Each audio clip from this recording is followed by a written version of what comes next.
tey ci seen acte du jour suñ fa jógee dañuy dem fële ca Déthié Fall ministre des transports et des infrastructures ginnaaw nag bi nga xamante ni dafa dàq ki nga xamante ni mooy El Hadj Ibrahima Ndiaye ci benn sortie boo xamante ni def na ko daal ci benn émission moom mi nga xamante ni mooy El Hadj Ibrahima Ndiaye bi nga xamante ni moom mooy yor lépp lu jëm ci wàllu finance li nga xamante ni mooy parti Déthié Fall yor wàllu logistique ginnaaw nag mu defee benn émission daal di critiquer daal li nga xamante ni mooy régime kii di l' actuel premier ministre moom Déthié Fall daf ko daal di dàq daal di koy limogé alors que ki nga xamante ni mooy Ibrahima Ndiaye moom ci boppam moo sos parti bi nga xamante ni mooy PRP bi nga xamante ni Déthié Fall moo ko jiite jëmale ko daal ci base bi moom moo ko yor mais tey Déthié dafa préféré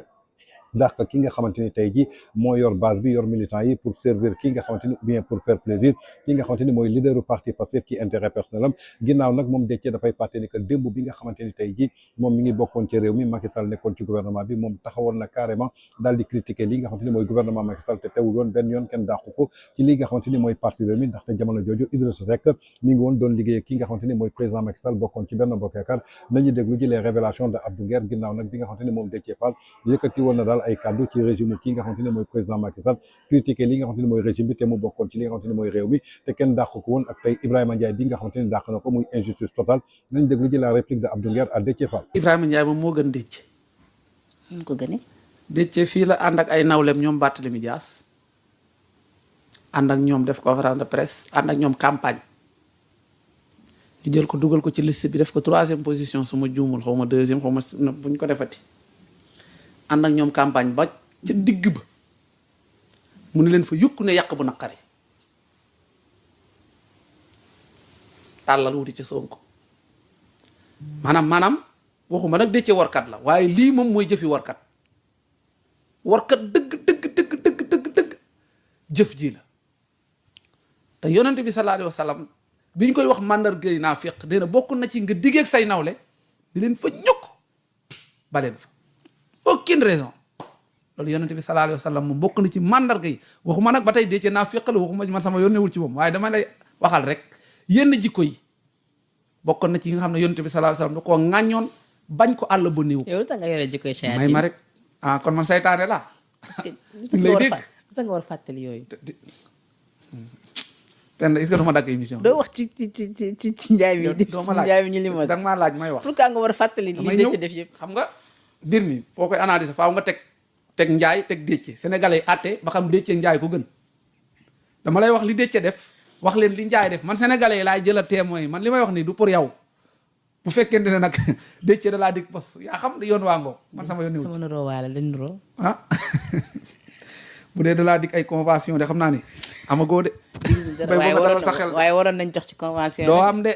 bàyyi mag Déthié rek bu ma yàq moom mooy l'homme fort du gouvernement Déthié ne fa ñukk ñoom Barthélémy Dias ak ñoom Bougane Gueye Dany ak ñoom Anta ak Pape Djibril ñooñu la àndaloon dem ca Sonko taxul Ibrahima Ndiaye wax ko dara de ci saa si Ibrahima Ndiaye mënoon naa génn ne Déthié mii daf ñoo yab parce que mu ngi ñu xoolal Déthié ni mu def waa partem bi rek kaay leen ñu ànd ak ñii ñëpp dugg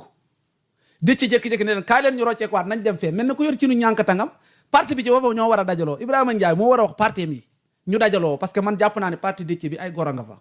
gor ya fa nekk nañ dajaloo seppi Déthié sànni ca bitti ne ko yow la ñuy génne ca bitti yow du Ibrahima Ndiaye génn Ibrahima Ndiaye nag lan la wax am na sañ-sañu gis doxalinu gouvernement bi àndu ci mu critiqué da leen a saaga da leen a sosal lan la leen waxal. mais ñoom nee nañ Ibrahima Ndiaye gëj na actif si parti yi ngay wax yëpp dama ko waxul de. su génnee wax ci turu parti bi la wax. déedéet dafa waroon wax ci turu. Ibrahima Ndiaye bi muy wax da maa ngi wax ci turu parti Déthié Fall suma parti dañ ko laaj ci réew mi xalaatam mu ne man sama xalaat nangam ak nangam laa wax kon man mii di liggéey ak yéen su ma demoon ci beneen télé wax lu leen arrangé wul da ngeen may dàq ne dafa wax ci turu Sénégal 7. déedéet duñ ko def de. moo tax du ngeen Déthié du ngeen moroomu Déthié nag waaye nag comme sa parti la yaa formé woon na ñaata am nga ci droit waaye nag bu dee yàlla jayee saytaane ji bëreel ak saytaane nag ba daan bis direction yi ñu la dénk bis boo fa defee yu mel nii billaahi tamadu la ëppi buum Déthié bay boo nag sa parti yaa xam sa kër yaa xam sa njaboot yaa xam kum neex dàqal waaye sénégalais yi moom teel naa leen a wax yow ak Ibrahima Ndiaye kan moo gën Sénégalais dinañ ko xam ñoom dinañ analyser parce que li nga def moom Ibrahima Ndiaye defagul xaaj ba xaajaat ba defagul ko dafa gis gëm-gëmam mu wax ko nga dàq ko pourtant yow ba nga gisee sa gëm-gëm na nga war a ànd ak ñoom Bart dem ba ci biir wor leen ne da nga war a àndaat ak Sonko Ibrahima waxu la dara de pourtant waxu la warkat nga waxu la dara dafa ñëw continuer àndaat ak yow Ibrahima ko loyauté la ak Déthié nag parce que man lii ku ma ko defoon pare na ak yow kaañ dem fii nga jékki-jékki ne ma non du fii fee la ci lu matul weer maanaam Déthié espace bi mu demee ci ñoom Bart ak bi mu demee ci Sonko matul weer. kon ñoo ko déggandoo muy une réplique cinglante boo xamante ni moom Abdou Nguer daal dina koy servir ki nga xamante ni mooy Déthié Fall ginnaaw nag bu mu dàqee ki nga xamante ni mooy Ibrahima Ndiaye bi nga xamante ni moo yor lépp lu jëm ci wàllu logistique ak finance u parti bi nga xamante ni Déthié Fall moom moo ko jiite ginnaaw nag moom Ibrahima Ndiaye moom ci boppam nekk professeur à l'université moom moo sos li nga xamante ni mooy parti bi yor base bi en tout cas dañu nekk ci démocratie ku nekk am nga sañ-sañ wax sa xalaat tey dafa dem ci benn émission daal di critiquer doxalin bi nga xamante ni régime Pastef ñu ngi koy doxee ci biir loolu Déthié Fall nag pour plaire ak ki nga xamante ni mooy leader u parti Pastef deful dara lu dul dàq ki nga xamante ni maanaam mooy Ibrahima Ndiaye bi nga xamante ni moo yoroon wàllu finance am waaye nag Déthié dafay fàtte ni que démb moom dafa nekkoon ci parti bi ñu tuddee réew mi bokk ci parti bi nga xamante ni tey ji coalition Benno Bokk Yaakaar ñu nekkoon au pouvoir te Macky Sall jiite woon ko am na ay kàddu yoo xamante ni moom Déthié yëkkati woon na ko est-ce que tey ji dàqoon nañ ko ci parti bi wala dàqoon ko ci parti bi est-ce que tey ji lii lañ ko lebaloon ak li mu fay Ibrahima Ndiaye nañu déglu ji Déthié Fall jamono ji muy critiquer régime président Macky Sall ñu dellu soit toll nañu jamono ji nga xam ni les jeunes disent Barça Barça loolu di tekki ni dem nañu ba jàpp ni Sénégal ni ñu fi nekkee moo gën a sax metti li nga xam ni moom la ñuy fekki feneen et pourtant vous avez une partie de la solution entre vos mains mais cela nécessite que la vision quitte Diamniadio pour rejoindre la vallée du fleuve Sénégal pour rejoindre les terres de l'Anambé pour rejoindre les 150 000 hectares qui peuvent être également utilisés. Bienvenue à la technique de ce journal, Abdoulaye Diop. Je suis déçu des 2 ans de gouvernance du parti PASTEF. C'est une déclaration du secrétaire général chargé des finances et de la logistique du PRP de Déthié Fall, actuellement ministre des Infrastructures, invité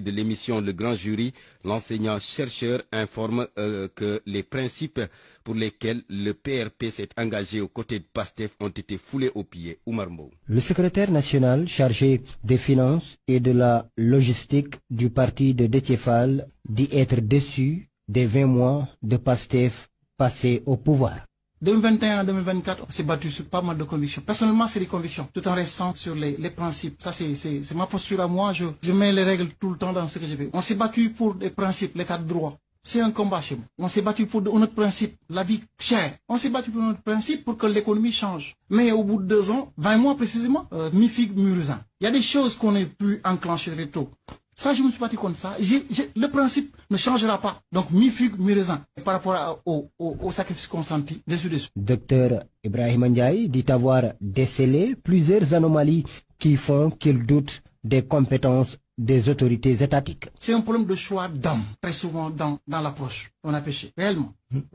Au quotidien, nous rencontrons des fois à des postes de responsabilité où la personne avec qui on a affaire n'a jamais éprouvé quoi que cela soit, ne connaît pas les enjeux de l'heure. Par sa simple signature, il peut bousiller une entreprise qui a fait un quart de siècle ici. Ça, c'est un problème de choix d'homme. Au quotidien, sur quoi on s'est battu, c'est amener et de mettre de sorte que ça soit réel l'état de droit. Vous prenez quelqu'un comme ça, tout simplement par des a priori, sans jugement, vous l'incarcérez. L'enseignant-chercheur est également écœuré par le mutisme de l'élite sénégalaise qui toujours, selon le membre du PRP, reste silencieuse de ce qui se passe dans le pays. Aujourd'hui, excusez-moi, bien des élites dans ce pays-là, par torpeur, restent chez eux. Ils ont des solutions. Ils ne donnent pas. Mais ils doivent assurer la responsabilité devant Dieu et les hommes. Devant Dieu exalté soit-il, ils vont rendre compte. Parce que si ce pays-là passe de l'autre côté, ils sont responsables aussi. Parce que l'élite de façon générale, un intellectuel doit s'assumer. S'assumer, c'est pas avoir peur de dire la vérité. Il faut dire la vérité quand il faut le faire. Donner des solutions. Voulez-vous dire que l'élite n'a kon ñoo ko gisandoo muy kàddu yoo xamante ni moom Déthié Fall moom ci boppam jamono ju mu nekkee fii nga xamante ni mooy parti Rewmi bu Idrissa Seck ñu bokkoon ci coalition Benno Bokk Yaakaar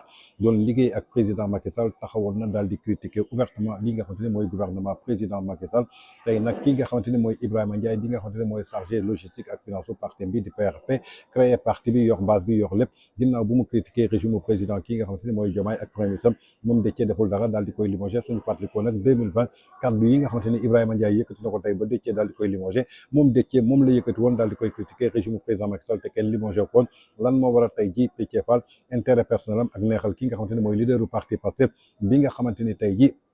moo ko tabb ministre tey war na ko jaral mu teqlu ko ki nga xamante ne tey jii moo ko jox base politique comme ni ko Abdou Nguer waxee rek Déthié Fall ku nekk xam na ni warkat la ndaxte fii la àndoon ak ñoom Bougane Gueye Dany ñoom Barthélémy Dias ci coalition Sàmm Sa Kàddu ñu dem ba teg seen liste ba mu doon 6e position mais gis nañ ko dernière minute bi ko leaderu parti Pastef woowee amul dara lu mu def lu dul bàyyi fa li nga xamante ni maanaam mooy coalition boobu dem ànd ak ki nga xamante ni mooy leaderu parti Pastef te ku nekk xam na ni que ñoom ñaar seen diggante li ci nekkoon ba ci audio yi nga xamante ni tey jii fekkoon na ki nga xamante ni mooy leaderu parti Pastef ba mu nekkee fële ca prison ba en tout cas ñoo wait si muy Déthié Fall daal li nga xamante ni dàq na ko daal ki nga xamante ni mooy Ibrahima Ndiaye en tout cas doon na daal li nga xamante ni moom ci boppam mbuum dañuy delluwaat buum ca mboy boy ba ndaxte li mu defoon démb suñ ko dàqoon moom tey ji warul dàq ki nga xamante ni mooy Ibrahima Ndiaye